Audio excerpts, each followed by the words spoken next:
நெல்லை junction நேயர்களுக்கு வணக்கம். How to become a assistant professor, கல்லூரிகளில் உதவி பேராசிரியராக சேர்வது எப்படி என்பது குறித்து தான் அந்த வீடியோவில் பார்க்க இருக்கிறோம்.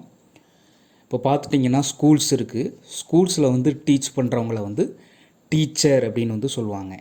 இதே இது காலேஜில் டீச் பண்ணுறவங்கள அசிஸ்டன்ட் ப்ரொஃபஸர் அப்படின்னு சொல்லுவாங்க. Assistant professor, associate professor, professor அப்படிங்கிறது சொல்லுவாங்க. இதில் காலேஜ் லெவல் டீச்சிங்குள்ளே நம்ம உள்ளுக்கு போகணும் அப்படின்னா இனிஷியேட்டிவ் லெவல், ஜாயினிங் லெவலில் பார்த்துட்டோம்னா அசிஸ்டன்ட் ப்ரொஃபஸர் அப்படின்னு சொல்லுவாங்க. குறிப்பிட்ட காலம் கழித்து நமக்கு நிறைய எக்ஸ்பீரியன்ஸ் ஆனவுடனே அசோசியேட் ப்ரொஃபஸர் அல்லது ப்ரொஃபஸர் அப்படிங்கிறது சொல்லுவாங்க. காமனான டேர்ம் ப்ரொஃபஸர், ஆனால் உண்மையான டேர்ம் என்னென்னு பார்த்துட்டோம்னா அசிஸ்டன்ட் ப்ரொஃபஸர். காலேஜஸ் ஆர் யூனிவர்சிட்டிஸில் நீங்கள் டீச்சிங் எடுக்கிங்கன்னா அசிஸ்டன்ட் ப்ரொஃபஸர் அப்படிங்கிறத சொல்லுவாங்க. சரி, இந்த அசிஸ்டன்ட் ப்ரொஃபஸர் ஆகணும்னா என்ன பண்ணணும்? முதல்ல பார்த்துட்டோம் அப்படின்னா யூஜி பிஜி முடிச்சிருக்கணும். அதாவது post graduation, MA, MSc, MCom, MSW இதே மாதிரியான போஸ்ட் கிராஜுவேஷன் படிப்பு நம்ம என்ன பண்ணியிருக்கணும், முடிச்சிருக்கணும். மொதல் விஷயம். ரெண்டாவது விஷயம் பார்த்துட்டோம்னா இன்றைக்கி டீச்சிங் ஃபீல்டுக்குள்ளே வருது மினிமம் 55% என்ன இருக்கணும், அவங்களோட பிஜியில் மார்க் இருக்கணும். Overall mark 55% இருக்கணுங்காங்க. சில ரிசர்வேஷன் அடிப்படையில் சில பிரிவினருக்கு 50% இருந்தால் போதும் அப்படிங்கிறதையும் சொல்கிறாங்க. இது ரெண்டாவது கண்டிஷன். மூணாவது பார்த்துட்டோம் அப்படின்னா நீங்கள் ஆர்ட்ஸ் அண்ட் சயின்ஸ் காலேஜில் ஜாயின் பண்ணணும் அப்படின்னு பார்த்தீங்க அப்படின்னா உங்களுக்கு யூஜிசி நடத்தக்கூடிய national eligibility test, NET exam சொல்லுவாங்க. இது 2 வகையில் நடக்குது. ஆர்ட்ஸ், சோஷியல் சயின்ஸ், ஹியூமனிட்டிஸ், லாங்குவேஜுக்கு யூஜிசி நெட் எக்ஸாம்னு நடக்குது. இதே சயின்ஸ் சப்ஜெக்ட் பார்த்துட்டோம்னா ஃபிசிக்கல் சயின்ஸ் உள்ளிட்ட, கெமிக்கல் சயின்ஸ், மேத்தமெட்டிக்கல் சயின்ஸ் உள்ளிட்ட சயின்ஸ் சப்ஜெக்ட்டுக்கு பார்த்துட்டோம் அப்படின்னா CSIR NET, national eligibility test நடக்கு. இதை எழுதுனா நீங்கள் தகுதி பெறுவீங்க அசிஸ்டன்ட் ப்ரொஃபஸர் ஆகிறதுக்கு. அல்லது என்னென்னா ஒவ்வொரு மாநிலங்களும், ஒவ்வொரு ஸ்டேட்டும் ஸ்டேட் எலிஜிபிலிட்டி டெஸ்ட் அப்படிங்கிறத நடத்துவாங்க. உதாரணத்துக்கு Tamil Nadu state eligibility test, Karnataka state eligibility test, Kerala state eligibility டெஸ்ட்னால் அந்தந்த மாநிலங்கள் மாநில அளவிலான ஒரு தகுதி தேர்வு வைப்பாங்க. அந்த தகுதி தேர்வை நீங்கள் என்ன பண்ணியிருக்கணும், பாஸ் பண்ணியிருக்கணும். அப்படிங்கிறது தான் அசிஸ்டன்ட் ப்ரொஃபஸர் ஆகிறதுக்கான மிக முக்கியமான குவாலிட்டி. பிஜி போஸ்ட் கிராஜுவேஷன் முடிச்சிருக்கணும், முதுநிலையில் முடிச்சிருக்கணும். அதில் 55% மார்க் இருக்கணும். இடஒதுக்கீடு அடிப்படையில் சிலருக்கு 50% மார்க் கொடுக்குறாங்க.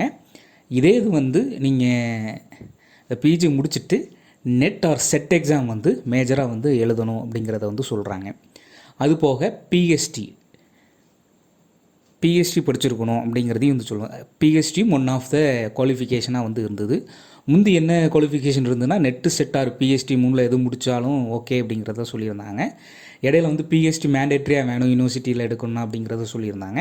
இப்போ நெட்டு செட்டே போதுமானது, பிஹெச்டி அடிஷ்னல் குவாலிஃபிகேஷனாக வேணால் வச்சுக்கலாம் அப்படிங்கிறத சொல்கிறாங்க. அப்போ இது academic qualification, education qualification PG 55% marks, NET or SET exam இருக்கணும், அல்லது பிஹெச்டி இருக்கணும் அப்படிங்கிறத சொல்கிறாங்க. இன்னொன்று, நீங்கள் காலேஜ் லெவலில் இல்லை யூனிவர்சிட்டி லெவலில் டீச்சர் ஆகுறீங்க அப்படின்னா, அசிஸ்டன்ட் ப்ரொஃபஸர் ஆகுறீங்கன்னா வெறும் டீச் மட்டும் பண்ண மாட்டீங்க. என்ன பண்ணுவீங்க அப்படின்னா ரிசர்ச்சும் சேர்ந்து பண்ணுவீங்க, ஆராய்ச்சி ஆய்வை பண்ணுவீங்க. அதுக்கு நீங்கள் என்ன பண்ணணும் அப்படின்னா நிறைய ஜேர்னல்ஸில் பேப்பர் போடணும், ரிசர்ச் பேப்பரை பண்ணி ரிசர்ச் பேப்பர் போடணும், ரிசர்ச் ப்ராஜெக்ட்ஸ் போட வேண்டியது இருக்கும், கான்ஃபரன்ஸில் அட்டன் பண்ண வேண்டியது இருக்கும். இதெல்லாம் நீங்கள் டீச்சிங் ஃபீல்டுக்குள்ளே வந்தோடனே நீங்கள் ஆட்டோமேட்டிக்காக பண்ண ஆரம்பிக்கலாம். அதுபோக புக் பப்ளிகேஷன் பண்ணணும் அப்படிங்கிறதும் சொல்லுவாங்க. இது மேண்டேட்ரி கிடையாது, அடிஷ்னல் குவாலிஃபிகேஷன்ஸ் தான். ரிசர்ச்சும் புக் பப்ளிகேஷன்லாம் அடிஷ்னல் குவாலிஃபிகேஷன் தான். நீங்கள் டீச்சிங் லைனுக்குள்ளே வந்ததுக்கப்புறம் என்ன பண்ணுவீங்க அப்படின்னா இதே மாதிரியான புக் பப்ளிஷிங்கும் ரிசர்ச் எக்ஸ்பீரியன்ஸ்க்காண்டி நீங்கள் ரிசர்ச் ஜேர்னல்ஸ், ரிசர்ச் ப்ராஜெக்ட் பண்ணுறதுக்கு பண்ணுவீங்க. நார்மலாக டீச்சிங் ப்ரொஃபஷன், அதாவது அசோசியேட் ப்ரொஃபஸர், அசிஸ்டன்ட் ப்ரொஃபஸருக்குள்ளே வந்தோடனே ஒரு குறிப்பிட்ட காலம் கழித்து நீங்கள் அசோசியேட் ப்ரொஃபஸர் ஆவீங்க அடுத்த ஸ்டேஜ் அப்படிங்கிறத சொல்லியிருந்தோம். இது குறித்து ஒரு காணொலி பின்வரும் காலங்களில் டீட்டெயிலாக போடுவோம், அதையும் நீங்கள் பாருங்கள். நார்மலாக நிறைய பேர் என்ன பண்ணுவாங்கன்னா பிஜி முடித்த உடனே இல்லை பிஜி ஃபைனல் இயர் படிக்கும்போதே இந்த நெட் செட் எக்ஸாம் எழுதி கிளியர் பண்ணி வச்சுருவாங்க. பிஜி முடிக்க என்ன பண்ணுவாங்கன்னா ஒரு ப்ரைவேட் காலேஜ்லேயோ இல்லை ஒரு ப்ரைவேட் பொசிஷன், டெம்ப்ரவரி பொசிஷனில் போய் அசிஸ்டன்ட் ப்ரொஃபஸராக ஜாயின் பண்ணுவாங்க. அதில் இருந்துட்டு என்ன பண்ணுவாங்க அப்படின்னா கல்லூரிகளில் பெர்மனன்ட் டீச்சிங் பொசிஷன், அதாவது கவர்மெண்ட் ஜாபுக்கு போகிறதுக்கு வந்து ட்ரை பண்ணுவாங்க. அது எப்படிங்கிறதும் வருங்காலங்களில் வந்து போடுறோம். சென்ட்ரல் யூனிவர்சிட்டிஸ் இருக்குது, ஸ்டேட் யூனிவர்சிட்டிஸ் இருக்குது, அதுபோக கவர்மெண்ட் காலேஜஸ் இருக்குது, கவர்மெண்ட் எய்டட் காலேஜஸ் இருக்குது, ப்ரைவேட் காலேஜஸ் இருக்குது, ப்ரைவேட் யூனிவர்சிட்டிஸ் இருக்குது. இதிலலாம் எப்படி டீச்சிங்க்கு காலேஜில் லெவலில் டீச்சிங்க்கு ஜாயின் பண்ணுறது அப்படிங்கிற வீடியோ வந்து வருங்காலங்களில் பார்ப்போம். ஸோ தொடர்ந்து வந்து நெல்லை ஜங்ஷனை வந்து வாட்ச் பண்ணுங்கள், நெல்லை ஜங்ஷனை வந்து சப்ஸ்கிரைப் பண்ணுங்கள். இது குறித்த டீச்சிங் குறித்த, பிஹெச்டி ரிசர்ச் குறித்த, ஹையர் எஜுகேஷன் குறித்த தகவல்கள் வந்து தொடர்ந்து நெல்லை ஜங்ஷனில் வந்து வெளியாகும். இந்த வீடியோவில் வந்து நம்ம how to become an assistant professor அப்படிங்கிறத பார்த்தோம். வருங்காலங்களில் இது தொடர்ச்சியான வீடியோக்களை பார்ப்போம். நன்றி, வணக்கம்.